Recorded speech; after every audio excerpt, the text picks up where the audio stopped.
And good afternoon, everybody. Good afternoon, members. My name is Tato Muloi, the current president of SAPICS. And thank you all for being here today. And again, it's a privilege for me to be part of the AGM and this community as we continue to elevate, educate, and empower the community of supply chain professionals across Africa. In a world where supply chains have become central to economic growth and resilience, the role SAPICS plays in developing talent, sharing knowledge, and driving collaboration has never been more important. And thank you all. I just want to mention the leadership from a board point of view, the staff members, our members as a whole, volunteers, partners, and for everybody who continues to contribute to the profession and to the future of supply chain across the continent. I look forward to the discussions this afternoon and some of the insights that also will be shared across the teams that are speaking today. I think 2025 was a year of continued growth and consolidation for SAPICS. And as an association, we strengthened our role as a leading voice for supply chain management across Africa. The year delivered tangible results. I think membership grew by about 14%. And the annual conference in itself in the previous year exceeded the forecast that we had put forward. Despite the fact that we had some challenges, we all know that funding had been pulled back, particularly with US aid, which is a big contributor for us. We closed the year on a profit at around 1.2, and across we were able to strengthen our balance sheet. Through a focused approach across membership, events, education, and partnership, I think we continue to expand our reach and deliver high impact engagement and reinforce our value proposition to both individuals and organizations that we work with. So on that note, welcome everyone. I'm going to hand over to Mungeni to just speak about the agenda and we move forward. Thank you. Thank you very much, Tato, and good afternoon to everyone, and welcome to the SAPICS Annual General Meeting. So I'll just share the agenda for this afternoon. We only have an hour, so we've tried to compress as much value as we can with you during this hour. The next step after I've gone through the agenda is that we'll confirm the minutes of the AGM in 2025. We'll then discuss the election of the two board vacancies and the process to follow for voting. We will then have a very brief overview of the annual report and financial summary presented by Tato. Then we'll confirm the appointment of the 2026 auditors, or propose and hopefully confirm the appointment. There'll be an address, a thought leadership address by Thomas Hawkins from the ASCM. Then we'll wrap up the session. So I'd just like to start the formalities for this afternoon by asking for some support to confirm the 2024 AGM minutes. That was for the meeting held on the 7th of May 2025.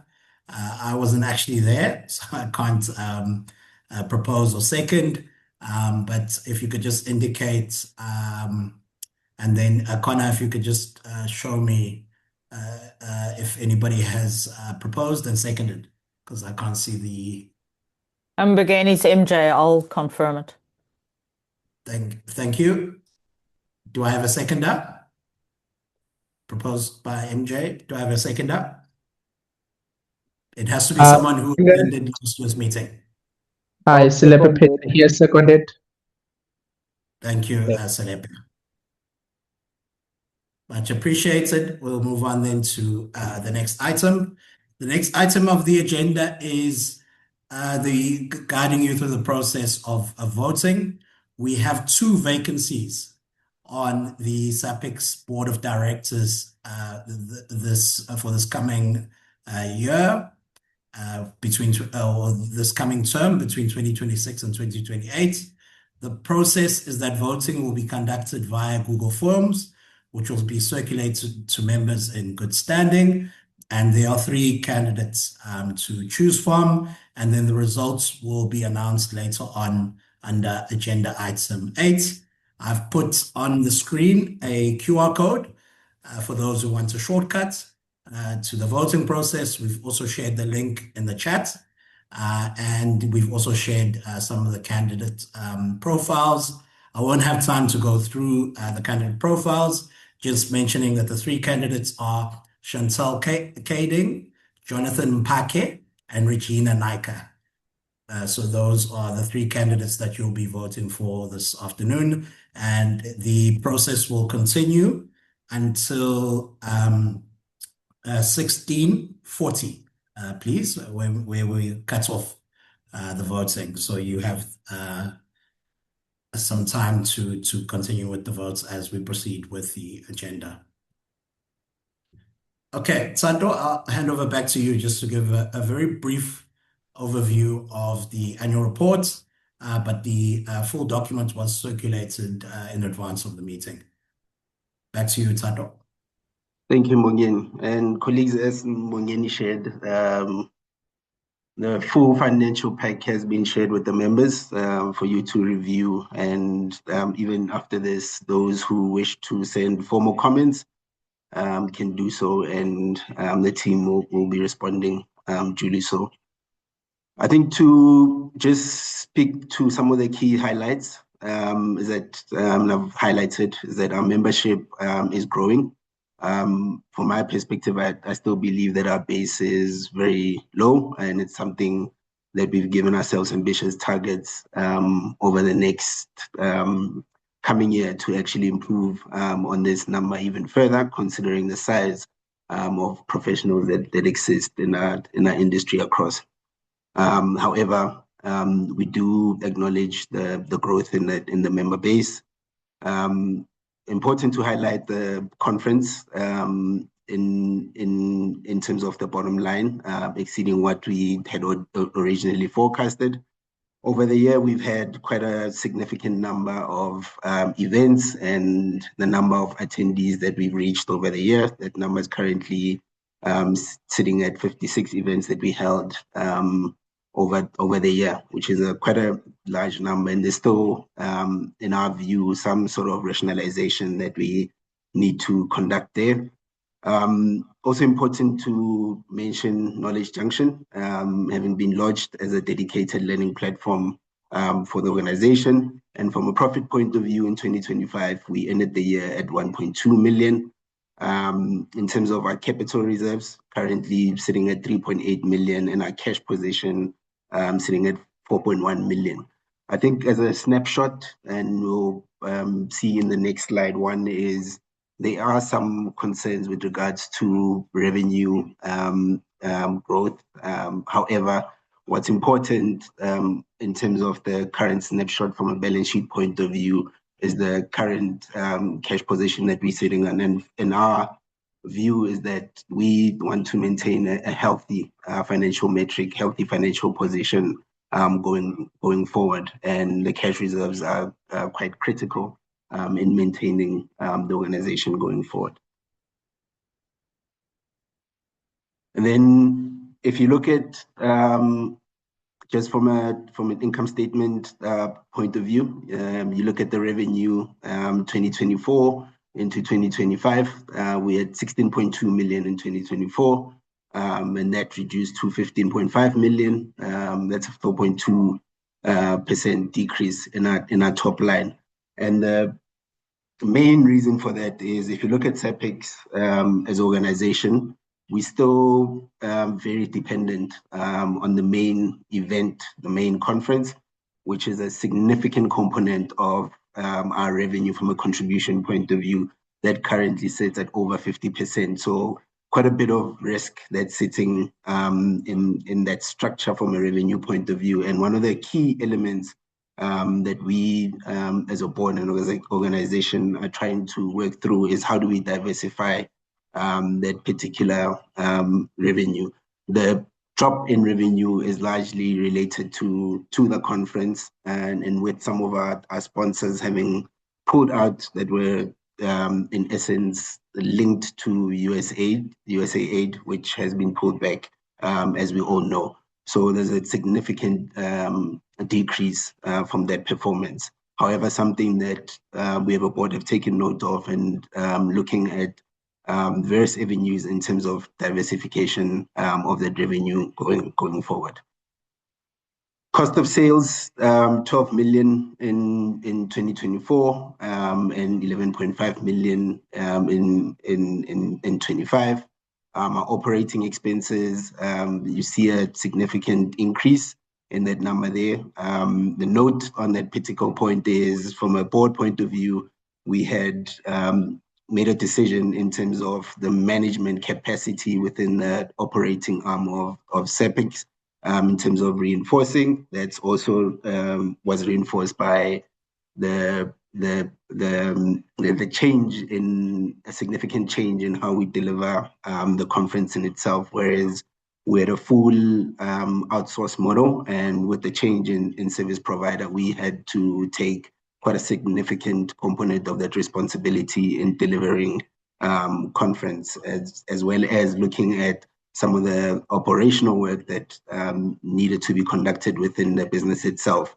So a lot of that expenditure is purely from a people management point of view, as we reinforce capability and capacity within the organization going forward, as we intend to grow the organization going forward. And then our profit for the year, landing at 1.2 million, significant drop from the previous year. And if you listen to my comments around the revenue and the operating expenses, those two key elements essentially filter down into the bottom line performance. What's key to, I think, mention is our retained income, having closed at 3.9 million, and the organization remaining profitable in 2025. Next slide, please. Sorry, Tato, the wrong link's gone out somewhere here, so please just ignore that link. I'll send the correct one shortly. It's sent the editing side of it, not the response side. So please just pause voting for 1 minute. Okay. Thank you. And then just a quick recap again on a statement of financial position as of December 2025. Our total assets sitting at 5.1 million, our liabilities at 1.2, retained income is mentioned sitting at 2.6 million, and our total capital and reserve sitting at 3.8 million for the year.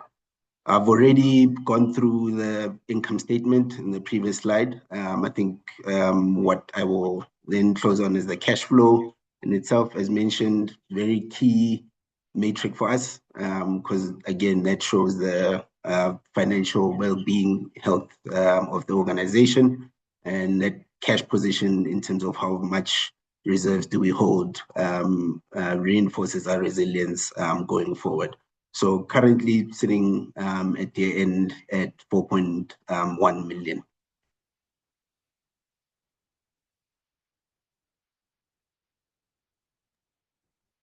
Thank you very much, Tato. We just wanted to pause briefly in case there were any questions for clarity. We do only have the hour, so we can only accommodate 1 or 2 questions here, but we can take questions offline as well. But we did want to give that opportunity. Connor, if you could just let me know if somebody raises their hand or indicates. Yeah, and then I think, colleagues, if there aren't any specific questions and you maybe haven't had a chance to look at the pack that was sent out, more than welcome to send an email through to the admin team. We will surely respond to any specific questions. I can't see any hands. Are there any hands there? Okay. Tato and team, hello, it's Karen. Hello, everyone. Thank you once again for all your hard work in the background. I've got 4 questions, but I'll post it in the chat and I'll email as well regarding the financials. And the Yep. focus is maybe just on the future and the intention of the board to keep you accountable and the open strategic conversation. The one I just want to call out on here, looking at the financial sustainability, I understand you say the people cost has escalated significantly. It's 55%, and I understand the change in the operating model.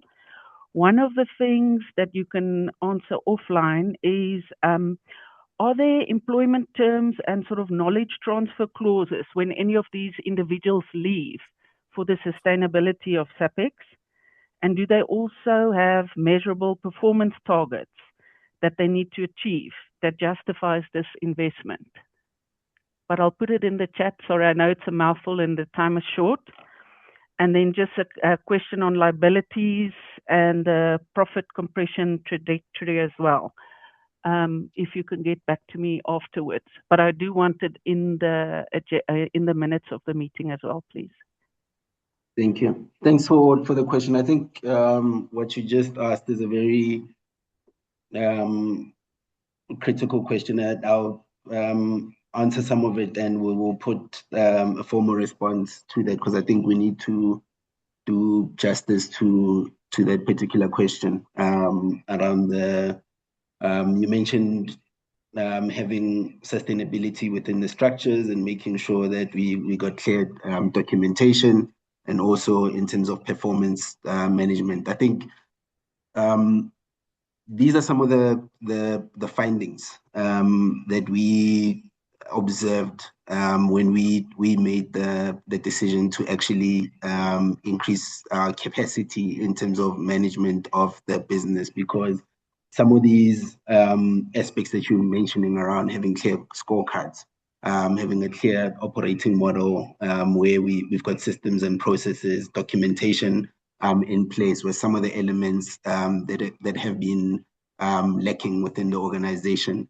And over the past couple of months, with Mbongeni joining the team, and how we've structured the organization with Bev, Claire, and the team supporting, these are some of the things that we've managed to actually put in place from a process point of view, ensuring that we've got clear documentation, ensuring that our operational team has clear guidelines in terms of what's the expectation from a performance point of view, putting in the right performance metric in place as well. So these are some of the elements and changes that we've brought in with some of the changes that have transpired. But what we definitely haven't seen in call it the short term is that translating into a benefit on the top line, which is the next step around growth.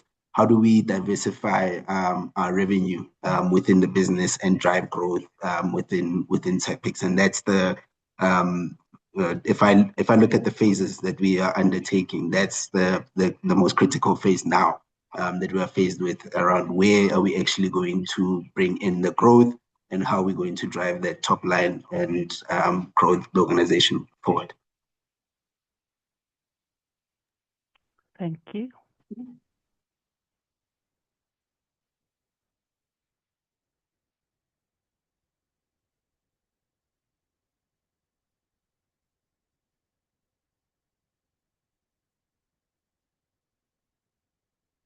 I don't know, Connor, you'll guide me if there's any other hand, or are we going to move on and take all the submissions and formally respond? We can move on. Nothing at the moment. Okay. Thank you, Tsato, and thanks, colleagues. So the next order of business is just to propose and hopefully confirm the appointment of the auditors. The proposed auditors are GZ and Company. They are a long-standing auditor and accounting firm for SAPICS. In terms of their system, we do rotate auditors every 2 years internally in the company. But we feel, given the scope of the business as a non-profit company, and the structure of the business, that we should retain the same auditors in the 2026 financial year. So I'm hoping that we can confirm that appointment through a proposer and a seconder.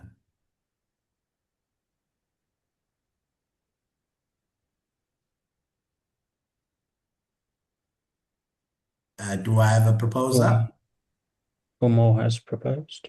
Yes, I've, Kumo's hand is up. Thank you, Kumo. yes, A seconder? It's Regina. I second. Thank you, Regina. That appointment then is carried. Thank you, colleagues. With no further ado, thank you for your support with the some of the administrative elements of the evening. We thought that we would give this afternoon or tonight this flavor of thought leadership, and we've asked Thomas Hawkins, who's the Business Development Manager for EMEA for the ASCM, to come and give us a very brief presentation on the 2026 top trends in supply chain. Thomas, I'll stop sharing now and hand over to you. Thank you. Thank you so much, Mbegeni. So emphasis right now on brief overview of the top 10 supply chain trends that I will give today. Usually it is a much larger conversation and we go into a lot of depth around how to start applying some of these trends and whatnot. But at ASCM, we release this on a yearly basis. So we have hundreds of very, very strong relationships with some great supply chains all around the world. And we speak to them a little bit about what they've been up to, what they see in the market, and how they've been adapting their supply chain for the future. And what we do is we put together this really nice top 10 trends, sort of TikTok style supply chain document so that individuals can just get a little bit up to date with what some of the world's best are doing right now. I just want to confirm everyone can see my screen.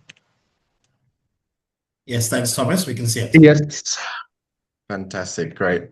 So just a little bit about me. I'm going to touch on it very quickly. I come from a bit of a consultation background within supply chain, done lots of projects within Europe, Middle East, and Africa now. And right now working with ASCM, and we're doing a lot of really interesting work, should we say, throughout the whole region with the team, which is great. So I don't know how familiar everyone is with ASCM on the call today, but to put it in a nutshell, we are the global leader in supply chain associations. So we have over 50,000 members right now.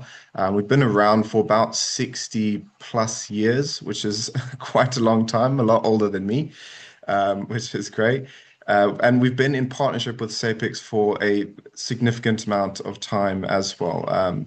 We've definitely seen some pretty cool projects come out of SAPICS when we get involved in this region. We are headquartered in the US, but we have definitely expanded on a global reach right now. You can pretty much find us in every corner of the world. You might know us from our previous name before we had a nice rebrand called APICS, the American Procurement and Inventory Control Society. Sounded really boring, sounded like an old boys club. So we had to rebrand. And previously we were very focused on inventory, but we've expanded our scope to the full end-to-end of supply chain, hence the rebrand to ASCM, which is great. Some models you may have heard of before is our SCORE model. Lots of conversations on LinkedIn going on about the SCORE model, and then our digital capabilities model. And then we're quite proud to be the only organization right now with a working supply chain sustainability model, where a lot of organizations might talk sustainability as a very broad aspect. We try and focus it on the scope of supply chain, and that's where we see a key difference. We have 4 pillars when it comes to ASCM, one of them being talent development, which we work strongly with SAPICS around. But believe it or not, we also do lots of projects within transformation, sustainability, and foundation. So we do a lot of work with the UN, the Bill and Melinda Gates Foundations to help improve at-risk supply chains. which is great. So that's just a little bit about ASCM, but that's not what we're here to talk about today. We're here to talk about the top 10 trends. So I put a really nice table here together. I just need to minimize this because otherwise I can't see everything. And it just shows right now what the top 10 trends are. And I've given a little bit of feedback as to where they used to position on previous reports. So going over it very quickly here, what I'll do is I'm going to be focusing on the top 5, and then for the remainder of the report, I definitely recommend going through it in your own time. You can find it very easily on Google by just literally searching in 2026 top 10 supply chain trends. But the first one on the list, and I think we're not so surprised it's all the way up there, is artificial intelligence. I can't have one conversation about anything these days without hearing AI or ChatGPT or Claude or whatever it is. And it's the same within supply chain, right? It has been rank 1 in 2025, and it is still rank 1 in 2026. I'll go into a little bit of detail in a second about best uses for it and how we can start applying it within our organization. But number 2 is global trade dynamics and geopolitical policies. Looking on the war in the Middle East, again, I think we're not surprised that it's up there with some of the top trends within supply chain and some of the difficulties that we're finding in this VUCA world.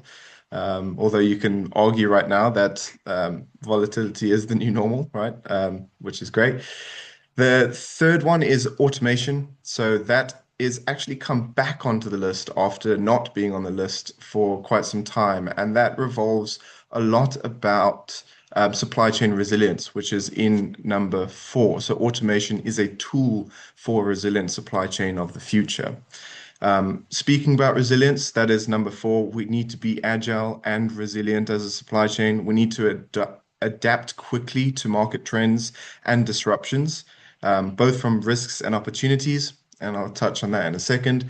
And last, which I'll go into a little bit more detail, is workforce evolution.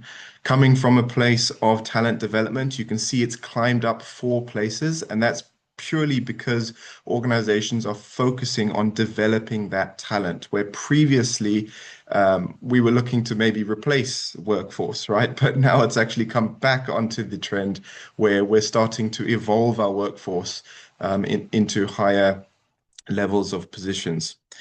Number 6, you've got visibility and traceability. So where do we have inventory? How much inventory? And why do we have inventory there?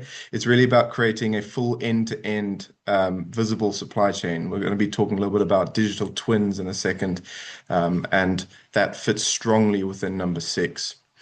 Number 7 is cybersecurity, actually come down within the top 10 trends, down 3 positions. But it's still very, very important for organizations. As we start to talk about AI and automation and technology, if you don't have those cybersecurities to back up that technology, you are in for a big, big trouble. As we've seen from the Jaguar Land Rover group within the UK, I believe it was 2 years ago now or something, about how much millions they'd lost over a cybersecurity attack. Number 8 is cost optimization. Interesting enough, this is actually a new one on the list. It's talking a little bit about how organizations are starting to hold that capital and really squeeze every single drop from every single project that they're involved with, purely because they don't know what's happening in the future and they don't know if they're going to need that capital a bit later. So they don't want it tied up in unnecessary supply chain incentives. Number 9 is agile and dynamic sourcing. So this is purely speaking about quick and fast procurement processes. So how strongly are we aligned with our suppliers when there's a disruption, when we need to maybe overcome some issues or even there's a new opportunity. And last but not least is climate and circularity.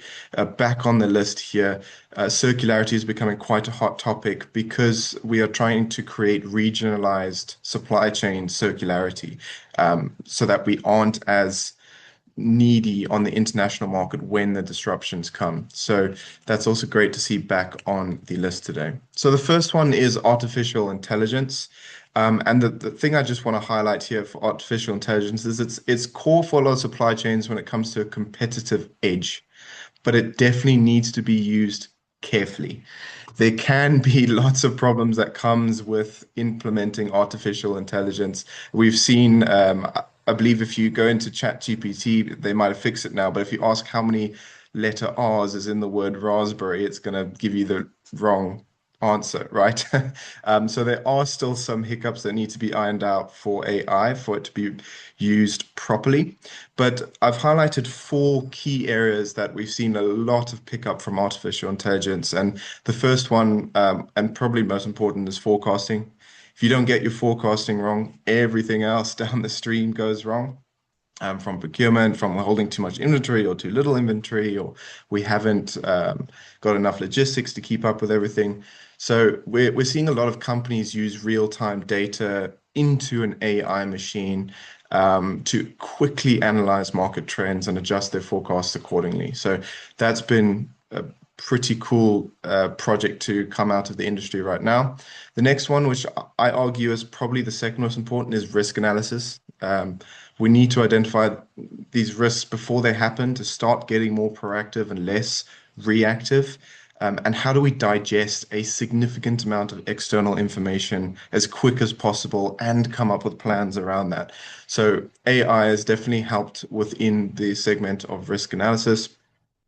And then the third one there is IoT. So coupling digital twins with AI tools once again allows you to get a lot more predictive with things like predictive maintenance or transport and so on that we see in the future. So we can actually start analyzing trends using real-time data. Once again, AI doing the hard work, but the people really executing on that. So how do we prepare for AI within an organization? Maybe some of you are already down this journey, but some of us have not even gone past ChatGPT, right? But the first one is you need to do a rigorous end-to-end value audit for your whole supply chain. And this is talking about typical industrial engineering practices of creating a process map, understanding where all your value lies and where your bottlenecks lie, and starting to get AI involved with those processes to try and make them more efficient.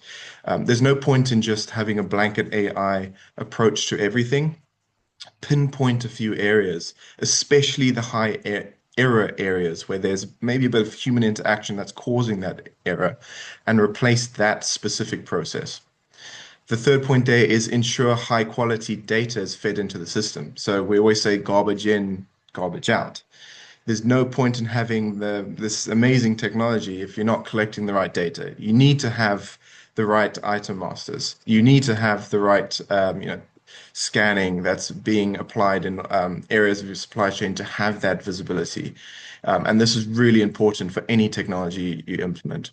And last but not least, and where often many processes fall apart, is the talent development side of it. So we need to monitor the system and maintain it and make sure it's doing the right thing. There's no point in having a system if we don't have someone that can sit there and monitor and audit the AI. We might think it's always correct, but it's not. So I like to think of AI a little bit as a really helpful intern. It's a good tool to get a process started or fix something, but it can never quite substitute for true human talent. And I think that that's quite clear in a lot of supply chain strategies. Is you have your anchors, your people, your foundation for your supply chain, and their talent is emphasized by things like AI and automation. So that's just my personal take there. Number 2 is obviously trade policies and global dynamics. I'm sure a lot of people on the call today has a lot of headaches with everything going on in the Middle East. I know some of my clients do. But it creates uncertainties, right? And uncertainties create cost pressures. And all of a sudden, I've got the CEO breathing down my neck as to why I'm not achieving certain KPIs, but I can't because there's all these disruptions going on within an organization. On top of that, we've seen a lot of organizations move from a concentration of suppliers, i.e. like the China Plus One strategy and so on, and they've moved to a more diversified, risk-averse supplier strategy, which has been great for the whole economy, maybe not so much for China. But the issue that comes with that is there's capacity issues with this race for nearshoring. So all of a sudden, all the companies want to diversify from just manufacturing in China, and they want to start manufacturing locally. And we don't have that infrastructure. We've never facilitated that in South Africa or many other countries where we haven't given them the time to develop this manufacturing process. And there is this race for finding supply diversification that we've seen. So how do we start preparing for this? Well, the key word here is proactive rather than reactive. So we talk a little bit about supply chain maturity later, but we need to rely on human expertise driven or executed by AI and data to become proactive. The second point is intelligence-driven strategic diversification. So we need to have a clear strategy in the future using these strong analytical skills that is coming from our human and expertise and our AI. Number three is continued risk analysis and scenario planning. I can't tell you how many organizations make a decision without doing scenario planning or even risk analysis. And it is very clear when 2 years down the line, they haven't achieved the results they thought because they did not do scenario planning and maybe analyzing the most optimum approach rather than just a gut feel approach. Number four is hedge against price volatility using long-term contracts. So this is talking about having that strategic relationship with suppliers, get them into a contract that solidifies a price because you have the expectation of something going on later down the line. So this is a very key strategy of creating these long-term partnerships with your supplier base and making sure that volatility is taken out. Last but not least is use automation to streamline controllable processes. I'm not talking about processes that are, at risk of external implications. I'm talking about the processes internally that are pretty much consistent that you can just iron out very quickly. So automation actually leads to a lot of resilience. You'd think it's the other way around where you want to be a bit more agile and invest less in certain processes so you can change it up quickly. But if you do this in a much more clever way after process mapping, it leads to a point of resilience. Talking about automation, I've included a picture on the bottom right. I'm sure everyone's heard a little bit about these smart greenhouses that the Netherlands has implemented. And believe it or not, they create more fresh produce than we do. And that is purely because of technology and automation. They managed to pump out large amounts of fresh produce from very, very small greenhouse footprints. And I think we can learn a lot from this. Yes, there's a lot of cost associated to it, but there's also a return on that a bit later. So three main areas we've seen this trend pick up is picking and warehouse slotting. So we talk a lot about trying to maximize warehouse capacity and reduce the amount of footprint we actually need. And a lot of that comes down to incorrect slotting of your warehouse and even creating incorrect pick faces for certain slow-moving products. The second part is a lot of companies are starting to focus on an e-commerce strategy. And what does the e-commerce strategy need? It needs responsiveness. Responsiveness means from the moment my customer places an order, the time is ticking and I need to get that order to him. And it needs to be perfect, right? It needs to be right quantity, right quality, needs to have the correct documentation, and it needs to arrive at the right time. It's really difficult to do this without automation. I've seen people try to do it, but they'll promise, 3 weeks later to give them enough time to do it.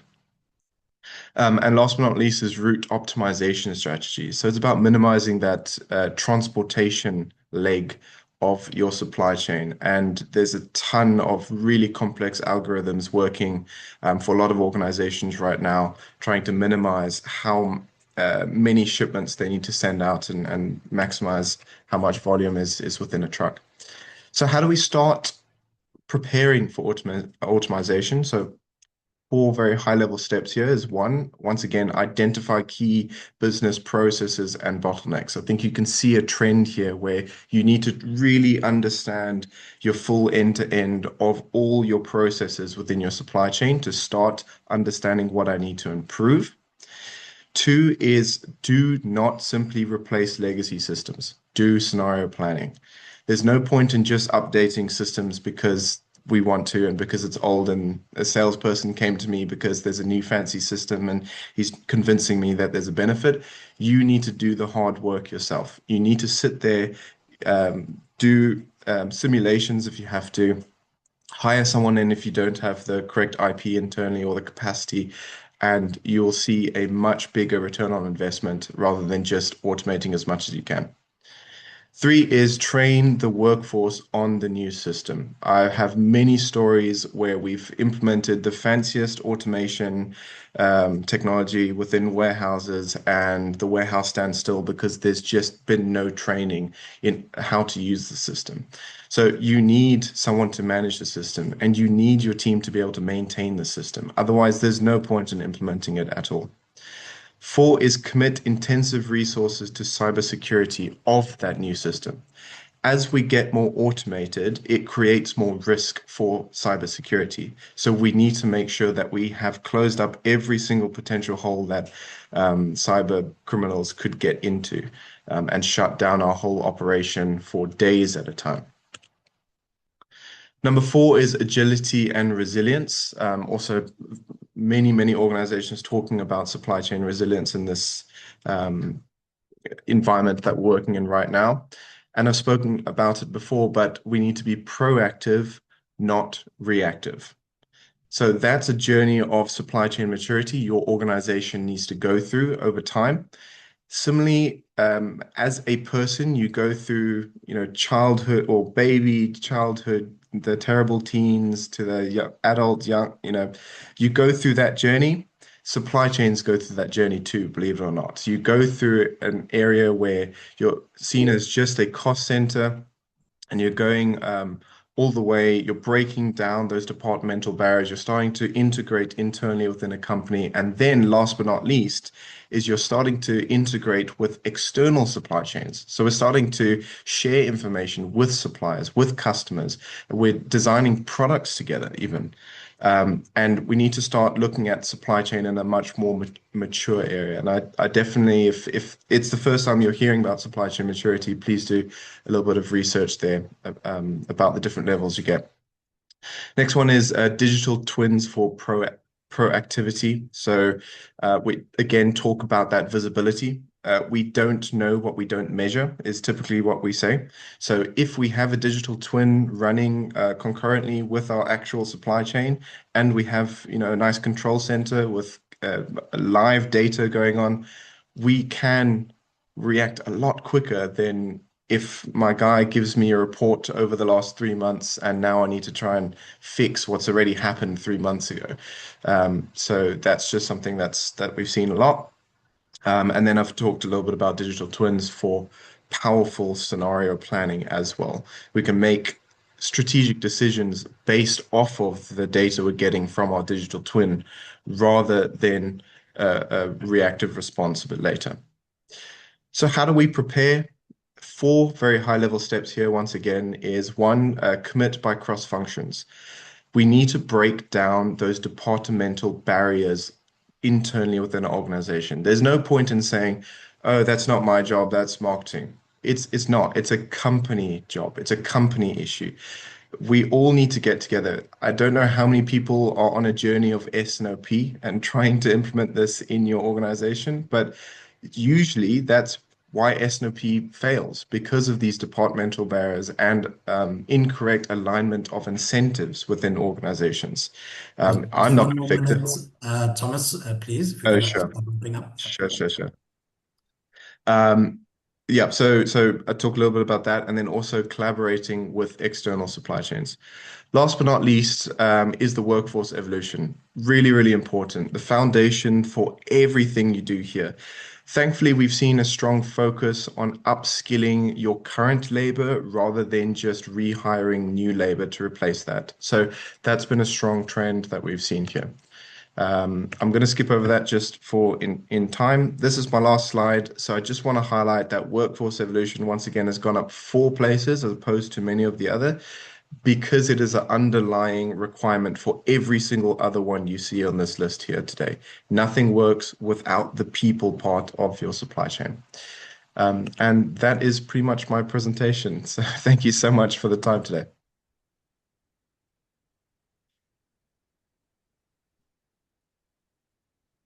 I think you're on mute there. There we go. Thank you so much, Thomas. Thank you for your time. A very brief but hopefully insightful and content-rich presentation. Unfortunately, we don't have time for Q&A. We will circulate the slides. We have a very good partnership with ASCM, so we wanted to showcase some of the insights that they have. We see ourselves as a sort of a subsidiary of ASCM in Africa, so we appreciate it.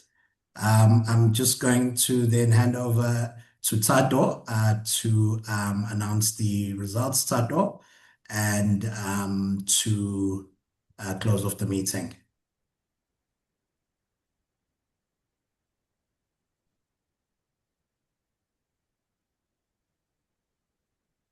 Tato, are you still there? I'm here. Firstly, maybe before we announce the new board members, I would like to take a moment just to thank the outgoing board members for all the hours, efforts, and time that they've given to SAPICS and the broader community. I think all these efforts have truly we've gained a lot as members of SAPICS, but from a supply chain community as well. Your efforts and hard work have truly grown the organization and have definitely left it in a better shape and position. So I just want to take a moment to thank Jonathan Pake, Kuma Musatupa, Nikita Reddy Ramsunda, Regina Naika, and Sandeepa, who left us earlier. To those board members, thank you again for your hard work and dedication that you've given to us, taking time away from your families and loved ones, and pouring to our community. We thank you for that contribution. And then to the new elected board members, next slide, if we can put the names up. I think we can all congratulate Chantal Keding and Jonathan Park, who are joining the board. Thank you, members, for all the votes that have come in. And I'm pleased to announce the 2 new board members that will be joining the SAPICS board. And again, we welcome the contribution and the continued contribution that will come with the additional skill sets that each board member actually brings to SAPICS. So congratulations and welcome.